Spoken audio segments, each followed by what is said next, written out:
What if I told you you're not stressed because life is hard? You're stressed because your brain never stops creating problems that don't even exist. Here's the scary part. Most overthinkers don't even realize they're overthinking. They believe they're just being careful, responsible, or preparing for the future, but they're actually trapped inside an endless mental loop that's quietly stealing their happiness, confidence, and opportunities. Today, you'll discover 7 hidden signs you're an overthinker, and I promise, at least one of these signs is something you've been doing without even noticing. Hidden sign number 1. You apologize for things that were never your fault. Have you ever said, "I'm sorry"? Even when you didn't do anything wrong, someone walks into you, you apologize. A waiter brings the wrong order, you apologize. Someone misunderstands what you said, you apologize. At first, it looks like kindness. People might even tell you, "Oh, wow, you're such a polite person." But psychology tells a different story. Many overthinkers apologize, not because they're guilty, but because they're trying to stop conflict before it begins. Your brain quietly believes, if everyone is happy with me, they won't reject me. So, without realizing it, you become responsible for everyone else's emotions. You start carrying emotional weight that never belonged to you. Slowly, you stop asking yourself, was this actually my fault? And instead ask, how can I fix this? Even when nothing needs fixing, imagine carrying an umbrella every single day, not because it's raining, but because it might rain. That's what unnecessary apologizing feels like. You're preparing for emotional storms that don't even exist. Hidden sign number 2. You rehearse conversations that may never happen. Be honest. Have you ever had an argument with someone who wasn't even there? You're driving, taking a shower, trying to fall asleep, and suddenly your brain starts creating conversations. If my boss says this, I'll answer like this. If they criticize me, I'll explain everything. If they reject me, I'll tell them. Before you realize it, you've spent 20 minutes preparing for a conversation that may never happen. Why? Because your brain hates uncertainty. Uncertainty feels dangerous, so it tries to predict every possible outcome. It writes scripts, creates backup scripts, then creates backup plans. For those backup scripts, your mind tells you, if I prepare enough, nothing can hurt me. But something interesting happens. The more conversations you rehearse, the more anxious you become, because your brain starts treating imagination like reality. Your body can't tell the difference. Your heart beats faster. Your muscles tighten. Stress hormones increase, not because anything happened, but because your imagination convinced your nervous system that it already did. Most of the conversations you rehearse never happen, and the ones that do almost never follow your script. Real life doesn't read from your imagination. That's why overthinkers often feel exhausted before the day has even started. They've already lived tomorrow inside their heads. Hidden sign number 3. You feel guilty, even when you've done nothing wrong. There's something strange about overthinkers. They don't just carry their own mistakes, they carry everyone else's too. Maybe your friend suddenly becomes quiet. Your first thought isn't, maybe they're having a bad day, it's, did I say something wrong? Your partner seems distracted. Your brain immediately starts searching through yesterday's conversation. Maybe I sounded rude. Maybe I shouldn't have joked like that.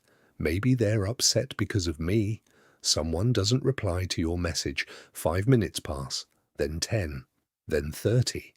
Suddenly your mind becomes a detective. It starts collecting evidence that doesn't even exist. They're ignoring me. I must have done something. Maybe they don't like me anymore. Notice what happened. without a single fact. Your brain appointed you as the guilty person. That's because overthinkers often believe if they can find a reason, they can control the outcome. Blaming yourself feels strangely comforting, because if it's your fault, then maybe you can fix it. But if it isn't your fault, then life feels unpredictable, and unpredictability scares the overthinking mind.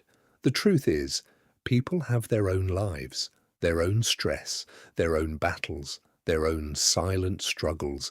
Not everything is connected to you, yet an overthinker's brain quietly whispers, "It probably is," and little by little, you become emotionally exhausted from solving problems that were never yours to solve. Hidden sign number 4, peace makes you nervous. This one surprises almost everyone. Imagine this. Nothing is wrong. Your bills are paid. Your family is okay. Work is going well. Your phone is silent. Life feels peaceful. For most people, that sounds relaxing.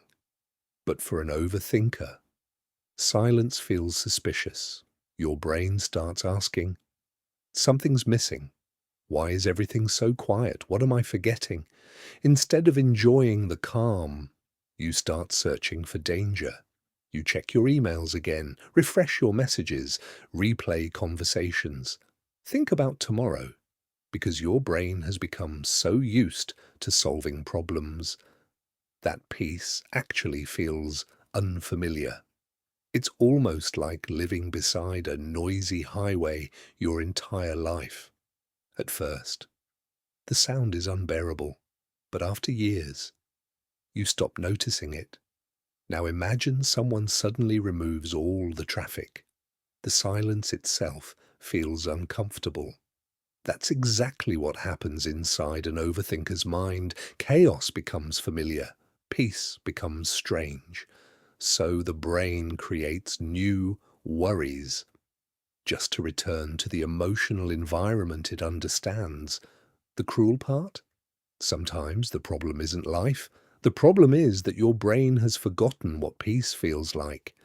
Now we're getting to the sign that quietly destroys dreams. It keeps talented people stuck, while people with half their experience keep moving forward, and almost nobody realizes they're doing it. Hidden sign. Number 5, you need certainty. Before you make even the smallest decision, imagine you're standing at a crossroads. One path could completely change your life.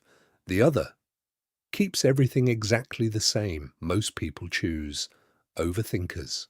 Open Google. They watch another video, read another article, ask 5 different people, then compare everyone's opinions, then compare those opinions with their own. Days pass, sometimes weeks, sometimes years, because somewhere deep inside, their brain keeps whispering, don't move until you're 100% sure. But here's the problem. Life almost never gives you 100% certainty. You don't know if that job will make you happy. You don't know if that business will succeed. You don't know if moving to a new city will change your life. You don't know if that person will say yes. And because you don't know, you stay exactly where you are. Ironically, the decision you never make quietly becomes a decision itself. While you're waiting for certainty, time keeps moving. Other people who know far less than you start businesses, apply for jobs, learn new skills, meet new people, not because they're fearless, but because they understand something overthinkers often forget. Clarity doesn't come before movement, it comes because of movement. Every step answers questions that thinking never could. Meanwhile, your mind keeps chasing perfect certainty, like trying to catch smoke with your hands.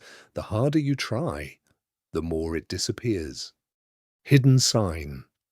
Number 6. You remember embarrassing moments that everyone else forgot. Close your eyes for a second. Can you remember something embarrassing that happened years ago?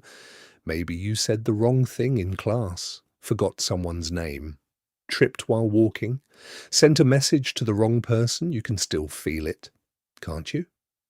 Your face gets warm, your stomach tightens, almost like it's happening again.